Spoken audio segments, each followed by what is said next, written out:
I have to say that we were a little disappointed in the reaction of the Colombian government, which apparently expressed heartfelt condolences on the loss of lives in Pakistan after the Indian strikes, rather than sympathizing with the victims of terrorism.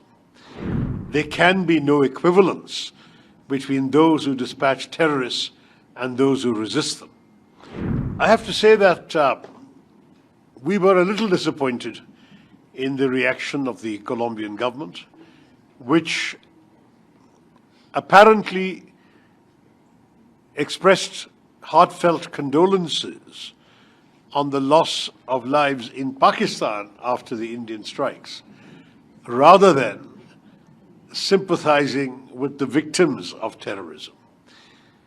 We will say to our friends in Colombia, there can be no equivalence between those who dispatch terrorists and those who resist them. There can be no equivalence between those who attack and those who defend.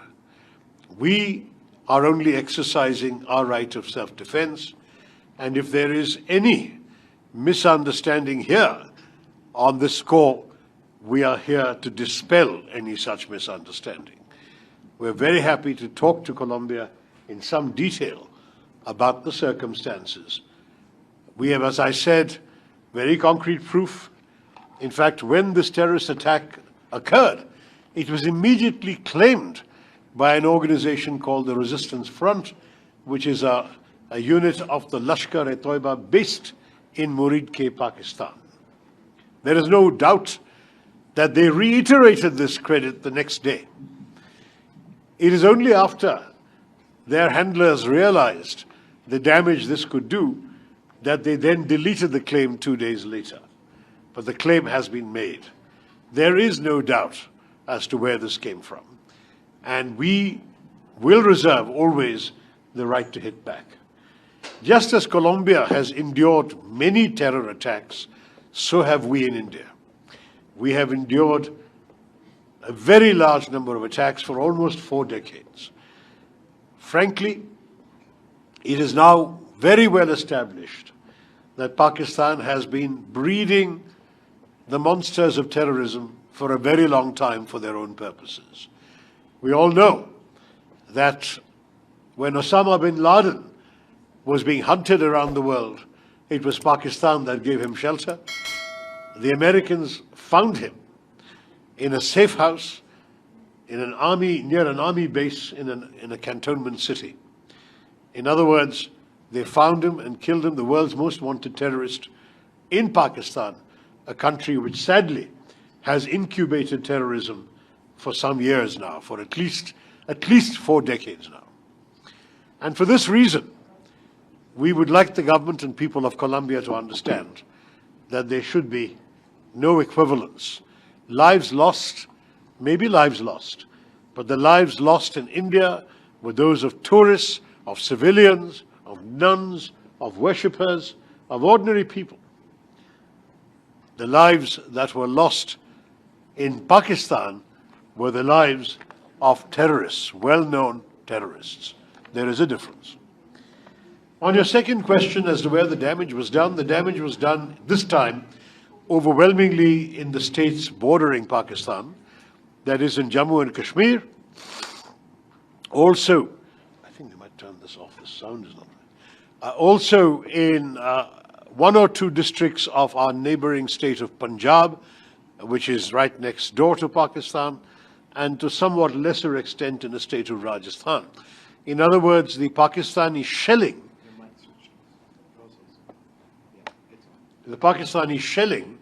was particularly affecting our border states, and these states took the burden of having to thwart the missiles.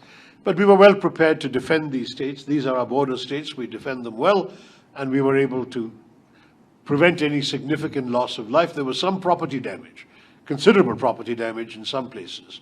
But it was only in Kashmir that lives were lost. First 26 on the 22nd of April, and then further 19 on the 8th of May. And that is, for us, 45 lives too many. There are still 59 people in hospital, or they were when we left India a week ago. It's a very, very serious situation. There was also, I would say, my friend, an intention on the part of the terrorists to provoke a negative reaction in India against our brothers and sisters from the Muslim community. The terrorists specifically asked if people were Hindu or non-Muslim before shooting them dead. There were 25 Hindus, one of them from Nepal, and one Christian who was shot dead. In addition, of course, the shells killed Sikhs and Christians as well. But I say this to you, that India very proudly stayed united. There were some brief moments of anger, as you can understand, in every society, but very quickly India rallied around the unity that is embodied in our country's constitution and the national flag, and we stayed as one voice.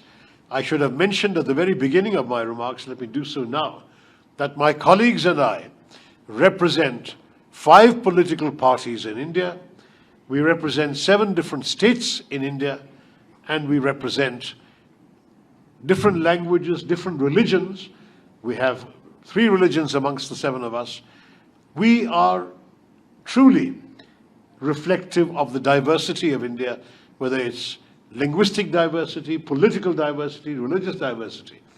But we are united in the message we have brought to you in Colombia.